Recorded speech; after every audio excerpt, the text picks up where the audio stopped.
Silver स्क्वेल या जिसे leopard lily भी कहते हैं, साउथ अफ्रीका का नेटिव प्लांट कहलाता है, लेकिन अब ये सारी दुनिया में फैल चुका है। वैसे ये सारे टेम्परेचर को झेल लेता है। थोड़े बहुत अगर हम ज़्यादा और कम टेम्परेचर का ध्यान रख करके इसके थोड़े से केयर कर ले तो ये प्लांट सालों साल कुछ भी नहीं होने वाला है। हमें लेपर्ड लिली इसलिए कहते हैं कि डार्क ग्रीन का डॉटेड है, तो ये डॉटेड जो है सेम लेपर्ड में होता है, इसलिए इसको लेपर्ड प्लांट कहते हैं। और लिली इसलिए कहते हैं क्योंकि ये लिली की तरह इस बल्बिस प्लांट है, लेकिन कुछ लोग इसको सैकुलेंट प्लांट भी कहते हैं, बट ये सैकुलेंट प्लांट नहीं है। इसकी पत्तियां जरूर सैकुलेंट जैसे बिहेव करती हैं। इसके जो फ्लावर निकलते हैं अक्टूबर और फरवरी में, इसको अनयूजुअल सैकुलेंट भी कहा जाता है। सारे बल्बिस प्लांट को हम अलग अलग करके प्रोपोगेट करते हैं, वैसे इसको भी करते हैं। और छोटा सा प्याज जो उसी की तरह इसका बल्ब होता है, और जब भी इसको सेपरेट करना होता है सावधानी से करनी चाहिए और बार बार इसको प्रोपेगेट ना करें और ऐसे पॉट में लगाएं तो डेप्थ ना हो। छोटा सा पॉट लेते हैं आप, एक वेदर तक तो चलता है, बट जैसे ही मौसम अच्छा नहीं मिलता है तो वो प्लांट उसमें मर जाता है। लेकिन अगर बड़े पॉट में आप लगाते हैं तो वही प्लांट थोड़ा बहुत डैमेज हो करके वो फिर से रिवाइव हो जाता है। कभी कभी की पत्तियां अचानक से गलना शुरू हो जाएंगी, लेकिन तो अपने आप रिवाइव भी हो जाता है। उसमें से कुछ गल के सड़ के निकल जाते हैं, लेकिन कुछ दिन के बाद वो अपने आप को सरवाइव कर लेता है।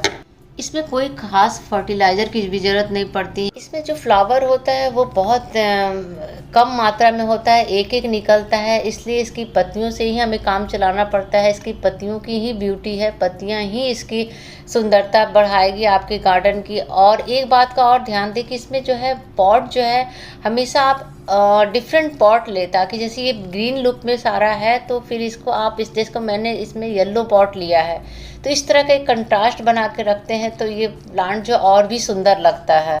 इसको प्रोपोगेशन जो है ज़्यादा पसंद नहीं आता है, इसलिए जब तक कोई भी आप जिस पॉट में लगाए हैं उसी पॉट में सालों साल रहने दें, तभी आप प्रोपोगेट करें, तभी इसको डिवीज़न इसका करें। जब लगे कि पूरा पॉट जो है बिल्कुल भर चुका है, अब इसमें कोई जगह नहीं बचा है नए प्लांट निकलने की, तभी आप इसको प्रोपोगेट करें। और जब प्रोपोगेट करते हैं तो आप एक एक बल्ब को निकाल करके आप कई गमलों में लगा दें, क्योंकि एक बार ही ये काम करे, बार बार ना करें। इसमें कोई कीड़े मकोड़े तो वैसे ज़्यादा नहीं लगते हुए दिखाई देते हैं, पर इस स्नेल कभी कभी दिखाई देता है। वो पता नहीं कहाँ से इस प्लांट को पसंद करता है और वो आ जाता है, क्योंकि आसपास आपके गार्डन में नहीं भी रहेगा लेकिन इसमें कभी कभी दिख जाता है, तो इसकी पत्तियों को खाने लगता है। तो उसको आप देख करके ऐसे हाथ से हटा दें, और इसके अलावा और कुछ करने की ज़रूरत नहीं।